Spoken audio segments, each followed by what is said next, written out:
Teenage Mutant Ninja Turtles Saturday Morning Adventures Halloween Special by IDW. This came out obviously around Halloween. I actually had read this at the time. I just completely forgot to do a review for it.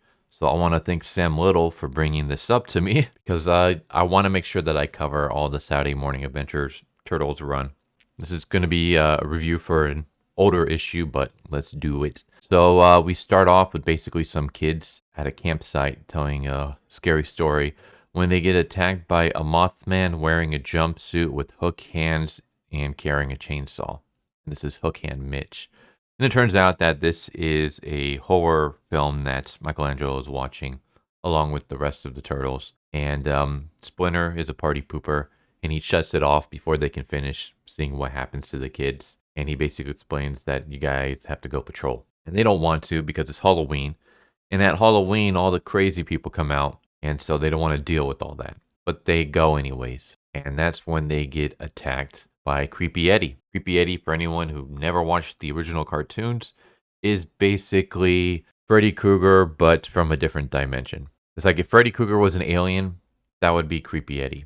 And Creepy Eddie also is very fascinated with puns. He speaks in puns all the time. That's going to play a big part later on, so keep that in mind. Creepy Eddie wraps his tongue around them, swallows them, and they wind up in Nightmare Land. And Creepy Eddie is basically pissed off at them because in the cartoon, he was trying to basically escape and get into the real world, and the turtles put a stop to him.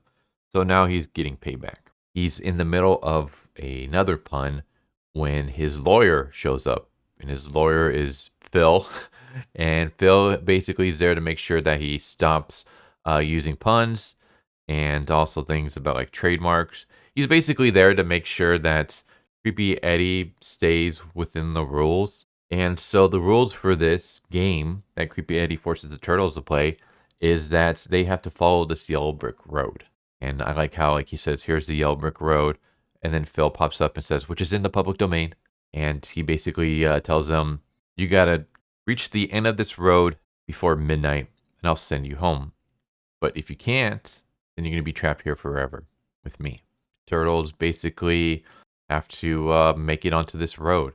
And we just have like Creepy Eddie, he shows up and he scoops them all up on this cart and dumps them into a post-apocalyptic New York where they have to fight pizza zombies, and then they escape down to the sewers where they get attacked by a ghost, and the ghost is Kibano-sama, who's the founder of the Foot Clan. And then Michelangelo pops in, he's like, I thought Hamato Koji was the founder of the Foot Clan. Raphael's like, yeah, he's right, Leonardo, there was a retcon and everything. So yeah, we got fourth wall breaking, of course. So yeah, it's basically just the turtles trying to figure out the rules of this game. So like earlier on, Splinter was saying that fear can't hurt you. It can just make you do something stupid. And as someone who suffers from panic disorders, multiple panic disorders, yeah, I can agree with that. Fear can make you do a lot of stupid things that you normally wouldn't do if you weren't freaking out. They realize, okay, this guy says that if we were a true turtle, we would be able to get past him. And the turtles immediately think, okay, we got to fight this guy and beat him. And when he turns into a giant monster, they freak out and they start running away at first. When they stop and say, hey, this guy is a nightmare. This is our fear. We don't have anything to worry about. And then that's when he like slashes and breaks one of their swords. And then they're like, oh, he seems pretty real to me. But they realize, hey, he never said anything about us having to beat him. He just says we have to get past him. So they use their ninja abilities to like get past him and stuff. Basically, kind of like what this issue is. It's just them overcoming obstacles. Like eventually they come across a castle where they fight Baxter Stockman, who is a human at this point, but he's a mad scientist. And we have a Victorian era version of April O'Neil strapped to a table, and he's about to do like experiments on her. And the turtles show up, and that's when he summons like an army of henchmen. And it's the kids that we saw earlier from the movie, but they're now monsters. And then we also have the Hook Hand Mitch. And yeah, the turtles are like fighting them, and they realize, hey, this is a dream. This is a nightmare, which means that the laws of physics don't apply to us or anyone. We can do whatever we want. So Leonardo like has like a flaming kick. Michelangelo is able to use ice powers. Leonardo turns his sword into garlic. Raphael basically pulls a Emperor's New Groove, and he pulls a lever and drops the henchman through a trap door. And do I want to? Yeah, I'll spoil it just because. I mean, this is an issue that came out a while ago, and this issue has 2 stories, so I'll only go through the first one. But eventually they get to the end of the Yellow Brick Road and they get there before midnight. But Creepy Eddie basically uses a loophole and says it's after midnight somewhere. So yeah, I'm getting my payback on you guys. And that's when Donatello realizes, hey, I know how we can beat him.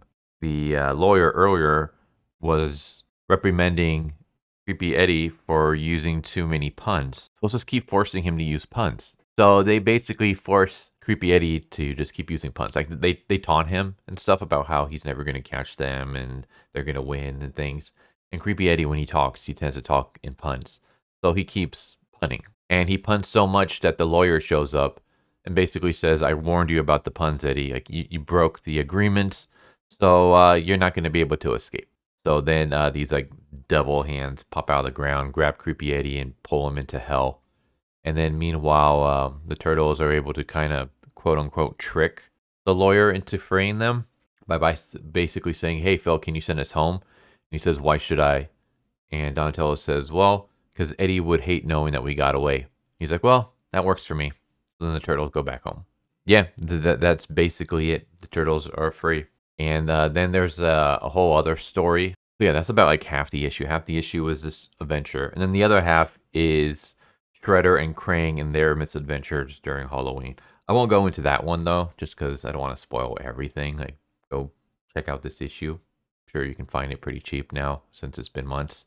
I liked it. I liked the fact that they brought Creepy Eddie back. I don't know. I always liked Creepy Eddie as a kid. Then again, maybe that's because like I'm a huge horror fan and I actually grew up with horror movies. So I was watching things like Nightmare on Elm Street, Friday the 13th, Child's Play, things like that as a kid. And I absolutely love puns. I find puns hilarious. So to see a Freddy Krueger that does puns going against the Ninja Turtles, like that was my jam when I was a kid. So it's nice to see him brought back. Yeah, this is just a fun little Halloween adventure with the Turtles trying to complete Creepy Eddie's game so that they can go back home and escape the Nightmare Land. And there you go. There's Teenage Mutant Ninja Turtles Halloween special. I hope you enjoyed. And yeah, I don't know why I completely forgot to do a review for this one. But I'm glad that Sam Little reminded me. Because like I said, I want to try to get every issue that I can of the Saturday morning adventures when it comes to the Ninja Turtles. But there you go. I hope you enjoyed. Hope to see you next time. Take care. Later. So what'd you guys think of that video? I hope you guys enjoyed. If you guys haven't already, please subscribe. Hit that bell for a notification. Leave a like if you enjoyed the video. And if you didn't enjoy the video, thank you for watching it this far, and I hope the next video is more to your liking. Feel free to check out the playlist that you guys see, and I hope to see you guys next time. Later.